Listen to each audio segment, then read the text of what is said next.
Hey, for real, man. Well, leave.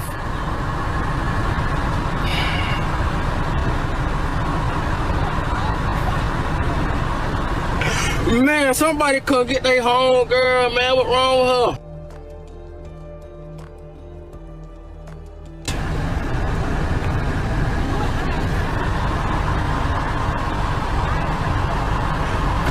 Huh? You heard me. What you saying? Why you up there trying to front for them? I cracked your window. This not my car. Who car is it?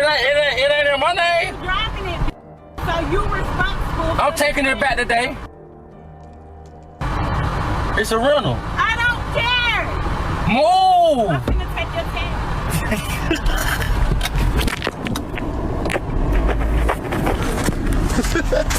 Y'all look at this. She got a 211, y'all.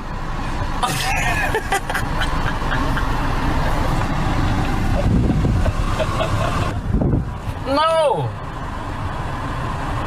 They got a black and mild behind her ear. No, she losing herself. Baby mama. Baby mama. Why you doing all that? I want to talk to you. Where my child at? Can we go take the DNA test today? Yeah, it's Sunday. Damn, boy, I wish I never dealt with her, boy, ever again in my life. I had to bag back up. But y'all going in on these comments. Look, look.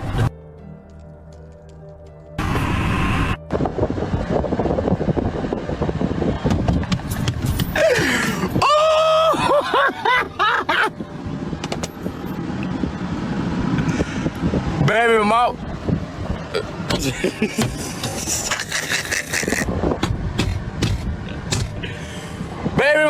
Baby mama, I'm tired of you. You doing things that a child will do. Somebody help me, please.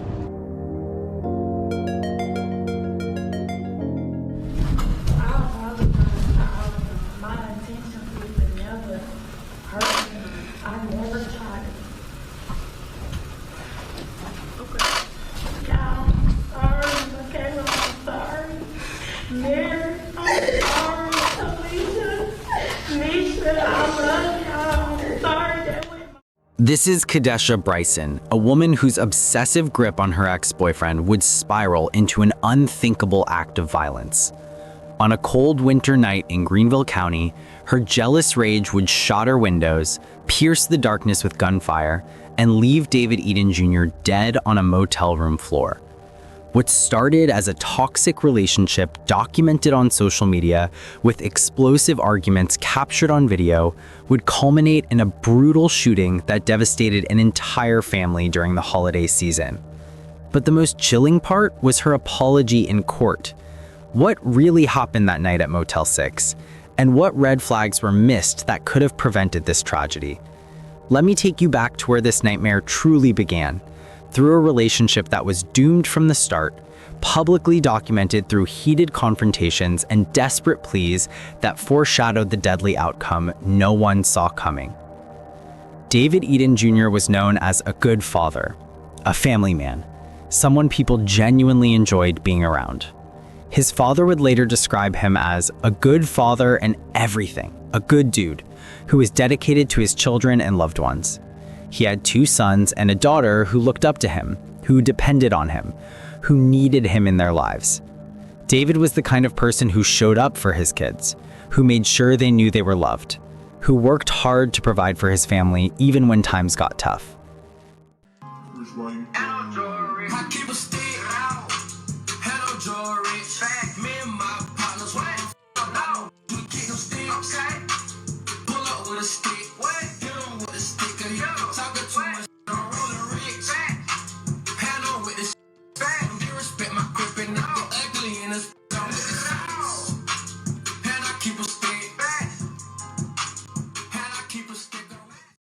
But David's life became entangled with Kadesha Bryson, a woman he shared a daughter with, a woman whose presence in his life would eventually prove fatal. The two used to be in a relationship and have a daughter together, binding them together through their child even as their romantic connection deteriorated into something dark and dangerous. What should have been a co-parenting arrangement that prioritized their daughter's well-being instead became a battlefield of escalating tensions, public confrontations, and violent outbursts that anyone paying attention could see were heading toward disaster. The problems between David and Kodesha weren't hidden behind closed doors. These weren't private disagreements handled with maturity and discretion. No, their dysfunction played out on social media for everyone to witness. They had a history of domestic disputes, with Kodesha Bryson being the violent one in the relationship. Think about that for a moment. This wasn't a situation where both parties were equally at fault, where arguments escalated on both sides into physical confrontations. According to those who knew them, Kodesha was identified as the aggressor, the one who initiated violence, the one who couldn't control her emotions when things didn't go her way. Boy, I wish I never dealt with her, boy, ever again in my life. I had to bad back up. But y'all going in on these comments. Look.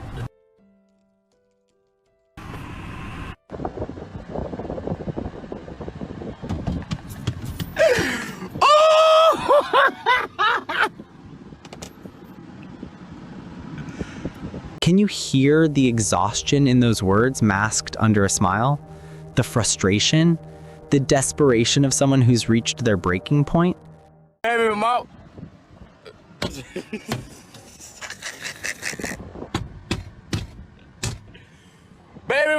Baby mama, I'm tired of you. You doing things that a child will do. Somebody help me, please. He was tired of the drama, tired of the immaturity, tired of behavior that made co-parenting nearly impossible. But perhaps most significantly, he was trying to communicate to anyone who would listen that he was stuck in something he desperately wanted to escape. The reality of their relationship was that she attacked him before and wouldn't let go when he no longer wanted to be with her anymore. This is where the situation moves from messy breakup territory into genuinely dangerous ground. When one person decides a relationship is over, that should be the end of it. Healthy individuals, even when heartbroken, eventually accept that reality and move forward with their lives if children are involved. But Kodesha couldn't let go. She refused to accept that David no longer wanted a romantic relationship with her. David's father would later sum up their dynamic with devastating simplicity. They just didn't do right together. Such understated words to describe what was clearly a volatile, dysfunctional, and ultimately deadly connection. They didn't do right together. They brought out the worst in each other, or more accurately, Kodesha's worst impulses flourished in the context of this relationship. The combination of their personalities, their history, their unresolved conflicts created a toxic environment where violence became normalized and escalation became inevitable. The holiday season should be a time of joy, of family gatherings, of creating warm memories with loved ones. But for David Eden Jr., the holidays in Greenville County would mark the end of his life. On that fateful night, Kodesha Bryson got shot and killed her ex-boyfriend at Motel 6 on Wade Hampton Boulevard in Greenville. The location itself tells us something about the circumstances. David wasn't at home, which wasn't somewhere Kodesha should have had easy access to him. He was at a motel, perhaps trying to maintain distance from her, perhaps dealing with other life circumstances that required temporary housing.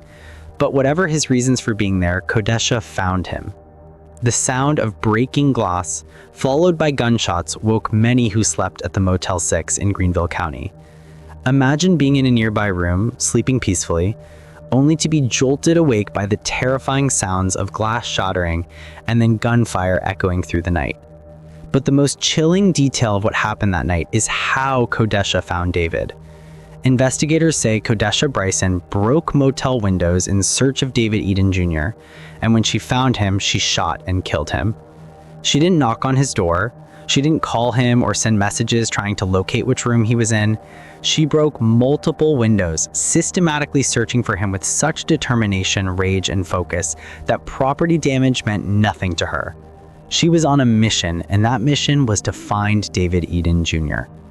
When she finally located him, when she broke through to wherever David had been trying to find safety, she shot him. She pulled the trigger and ended his life, leaving 3 children without their father, leaving parents without their son, leaving an entire family shattered by violence that never should have happened. David's father received the news in the way no parent should ever have to learn about their child's death. My sister called me and was crying and told me something had happened to my son. And she called me back, said he had been shot.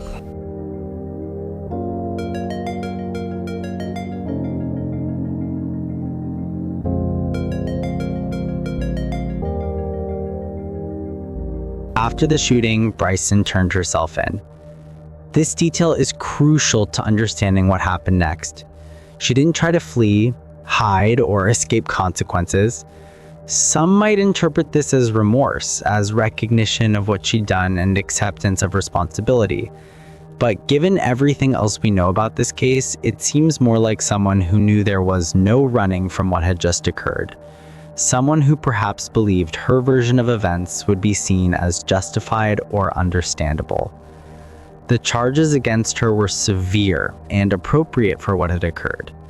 Bryson is charged with murder, possession of a weapon during a violent crime, as well as malicious damage for the motel windows she destroyed in her search for him. Murder for taking David's life. Weapon possession during a violent crime because she brought a gun and used it to kill someone. Malicious damage for the motel windows she destroyed in her search for him. A judge told her that she would have to face a circuit court judge and denied bond because of the severity of the murder charge in this case.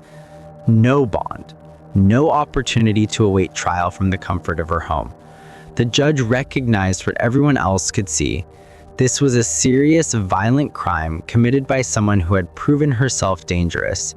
Kodesha Bryson would remain locked up at the Greenville County Jail as her case proceeded through the legal system. When Kodesha Bryson appeared for her bond hearing, facing the family of the man she killed, she did something that added another layer of tragedy and complexity to this already devastating case. She apologized.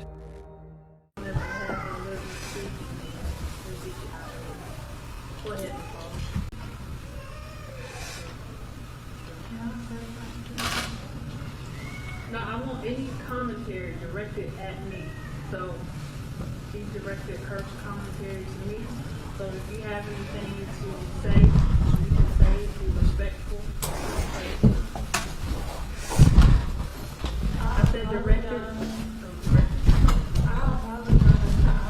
My intention was to never hurt him. I never tried it. Okay.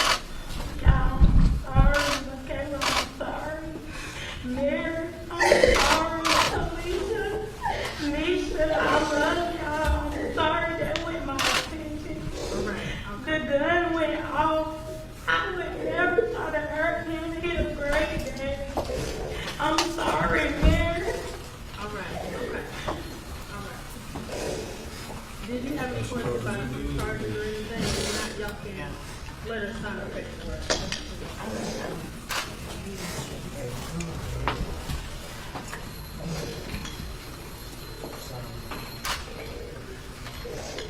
Did y'all have any questions? No, ma'am. Okay, well, y'all are free to go. Okay. This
Listen to those words carefully.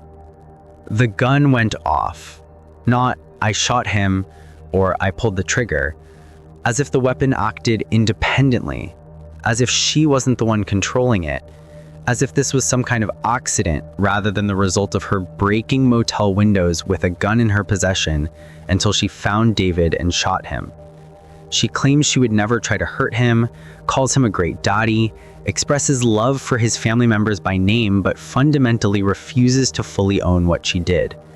On one hand, it shows some level of remorse, some recognition that her actions have caused immeasurable pain, but on the other, her explanation that the gun went off suggests an attempt to minimize her culpability, to frame this as something less than deliberate murder. David's cousin Lakeith Baldwin attended the court hearing, witnessing Kodesha's tearful apology firsthand. She says it's tough to just be in court, having to sit feet away from the woman who killed her cousin, having to hear that apology and decide whether it means anything at all, given that David is still dead regardless of how sorry Kodesha claims to be. She apologized, but at the same time, you had time to think. I just want to know why. The family's response centered on one fundamental question that an apology couldn't answer.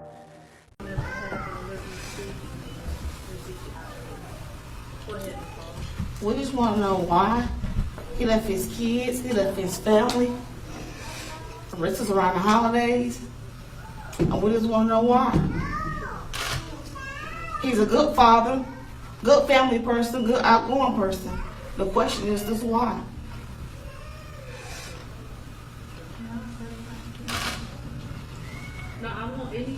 I just want to know why. Why did she kill him? I mean, he left his family behind, left his kids behind. That repeated demand for answers, that desperate need to understand why their loved one was taken from them, cuts to the heart of the tragedy. There is no satisfying answer to that question. No explanation will bring David back. No reason will make his death acceptable or understandable, but the family deserves to know what drove Kodesha to such extreme violence, what in her mind justified breaking windows and hunting down her ex-boyfriend and shooting him to death. David's family was vocal in their pursuit of justice. They weren't going to let this fade into the background, weren't going to let David become just another statistic. His mother, devastated, spoke out about the need for accountability. Imagine being David's mother, the woman who gave him life, who raised him, who watched him become a father himself, now forced to speak publicly about demanding justice for his murder. The strength required to do that while drowning in grief is almost incomprehensible. His friends and loved ones echoed that sentiment, demanding that Kodesha face the full consequences of her actions. Not a lenient sentence because she apologized in court or because she claimed the gun just went off. They want justice that reflects the magnitude of what was taken from them. A son, a father, a cousin, a friend, a human being whose life had value and meaning and who deserved to watch his children grow up. David Eden Sr., despite his overwhelming grief and loss, managed to express something that speaks to his character and humanity.